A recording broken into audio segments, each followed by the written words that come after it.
بسم اللہ الرحمن الرحیم۔ Welcome to my channel. 70,000 مرتبہ لا الہ الا اللہ پڑھنے پر مغفرت کا وعدہ۔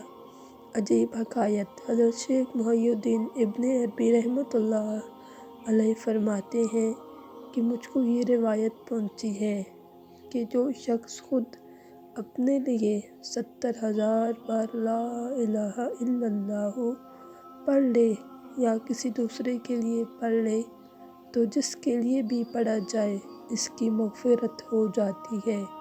اور میں یہ کلمہ پڑھا کرتا ہوں۔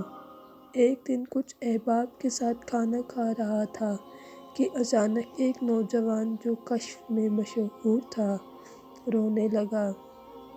میں نے سبب معلوم کیا تو کہا میری ماں کو عذاب ہو رہا ہے۔ میں نے دل میں اللہ تعالیٰ سے عرض کیا کہ میں نے اپنے پڑھے ہوئے کلمہ تحلیل سے 70,000 کا ثواب اس کی ماں کو دے دیا۔ بس فوراً وہ جوان ہنسنے لگا اور میں نے وجہ پوچھی تو کہا کہ میں اپنی ماں کو بہتر ٹھکانے میں یعنی جنت میں دیکھ رہا ہوں۔